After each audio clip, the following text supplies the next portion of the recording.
It is recommended to do this cycle with the same person twice if you can, because everybody's going to feel more comfortable that second time and you're going to get even more out of it.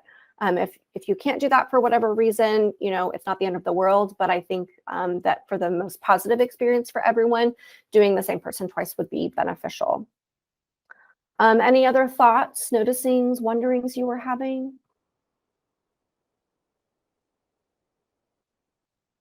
Somebody else made a really insightful comment that, the left side of the page was that factual information and basically like a script of the lesson. And then the right side of the page are, my notes and wonderings and things like that. On the right side, I don't make those notes during the observation. So another benefit to being as detailed as possible is that you can go back and write your notes on the right side, and that is what helps you prepare for that post-observation conference. Okay. All right. So for that post-conference, just a reminder, your job is not to provide strategies. You can name the things that the teacher did and be very factual about it.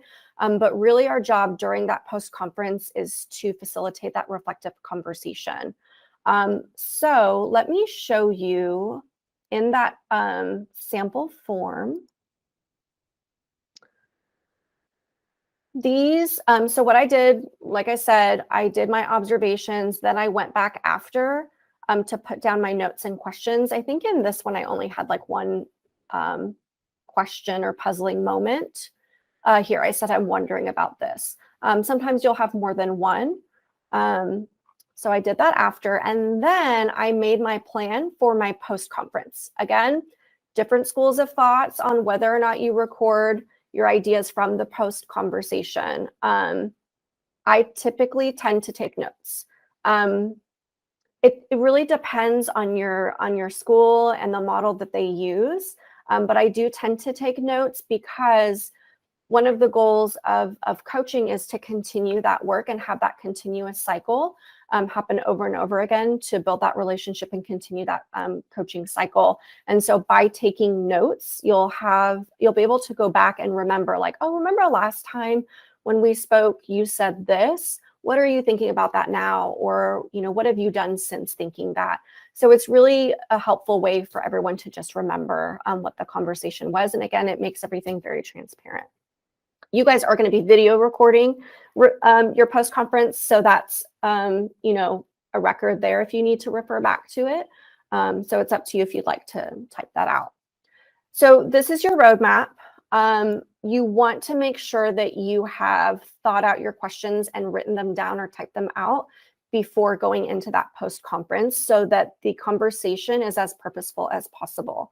So with your roadmap, you always want to start with an open-ended invitation.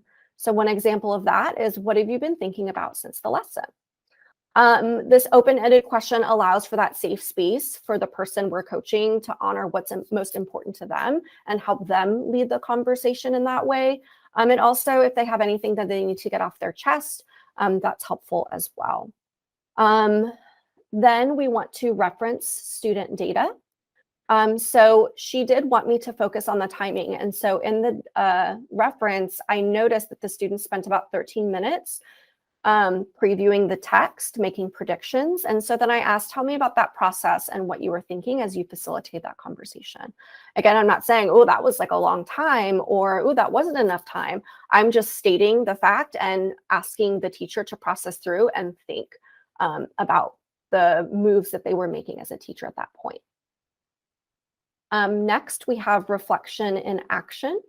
And so for that, our job is to listen based on what they say, but we want to ask the teacher, maybe about changes that they made or other things that you reflected on.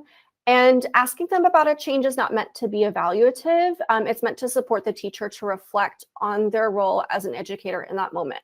When you are teaching, you are making 1,000 decisions a minute. And so it's really helping the teacher focus in on that one moment in time and what they were thinking as they made that decision. Next in the roadmap, you can dig into a puzzling moment. So that was the one wondering that I had during the lesson. And I was curious about why the teacher, I noticed that the teacher decided to prompt the student if they had a miscue throughout the text, but they did not at this point with this word. So I was curious about that. I didn't know if she was worried about time. I didn't know if there was some background information that she knew about the student.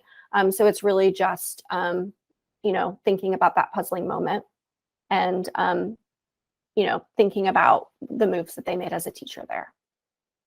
And then you want to have an open-ended closing. So you might ask, is there anything else that you're thinking about?